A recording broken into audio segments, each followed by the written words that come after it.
This is the lifeblood of our world, a river of steel and commerce flowing ceaselessly across the globe. Every product you own, every piece of food you eat, every life-saving medicine, it all travels on this river. It is a system of perfect digital choreography, a delicate dance of logistics, timed to the millisecond. A system so vast, so complex, we believe it is unbreakable. On June 27, 2017, it broke. It was not a bomb. It was not a missile. It was a single piece of code. A digital plague that spread across the world in minutes, paralyzing the arteries of global trade. This is the story of a weapon disguised as a crime. This is the story of NotPetya. Welcome to Shadow Breach Files. Today we investigate a cyberattack so devastating, so indiscriminate, it was declared the most destructive in history. An attack that cost the world $10 billion and revealed the terrifying fragility of our modern, interconnected life. It called itself Petya. It demanded a ransom of $300 in Bitcoin, but it was all a lie. This wasn't a crime for profit. This was a digital declaration of war. Its only goal was to burn everything it touched. This is the story of the day the world stopped shipping. The day a ghost in the machine brought the global supply chain to its knees. This is the story of the hacker who broke the world. Our story begins not in a global shipping port, but here in Ukraine. For years, the nation had been locked in a grinding, undeclared cyber war with its neighbor, Russia. Power grids were shut down, government agencies were hacked. It was a testing ground for new forms of digital combat. The weapon was delivered through the most mundane of methods, a software update. A popular Ukrainian accounting program called MEDOC, used by thousands of businesses to file their taxes, was compromised. The hackers didn't break down the door.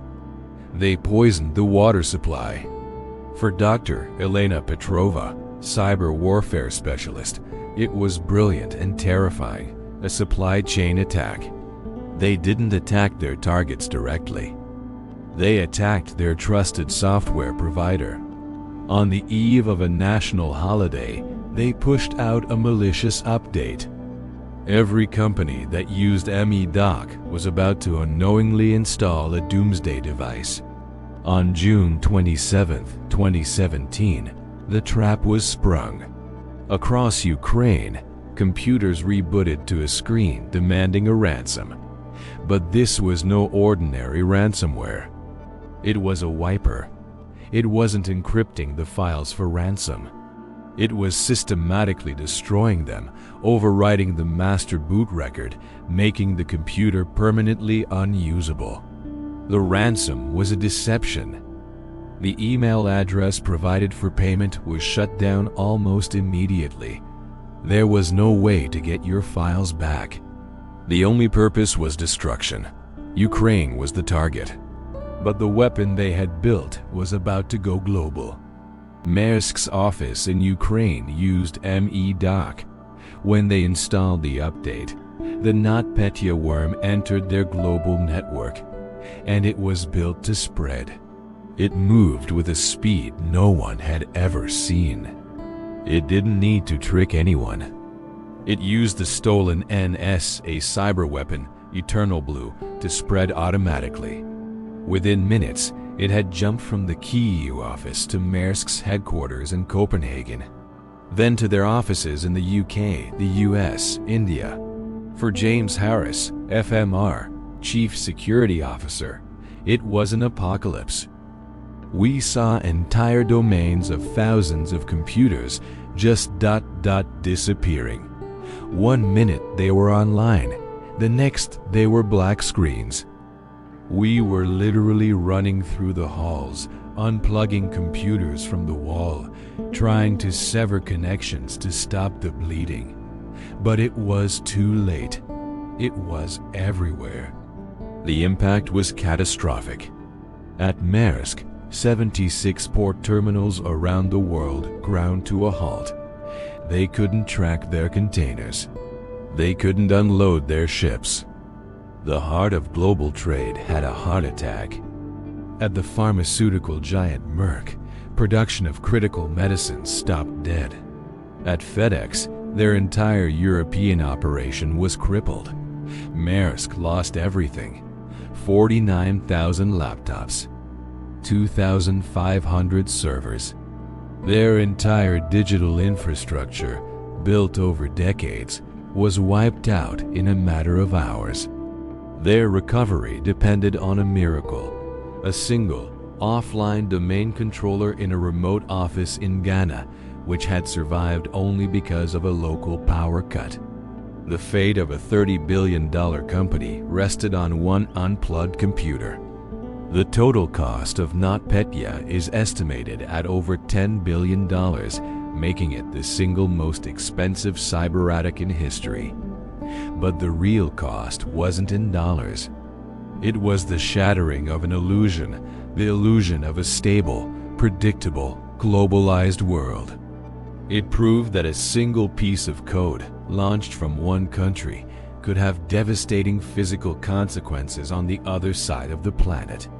It could stop ships from sailing, prevent medicines from being made, and paralyze the flow of everyday goods.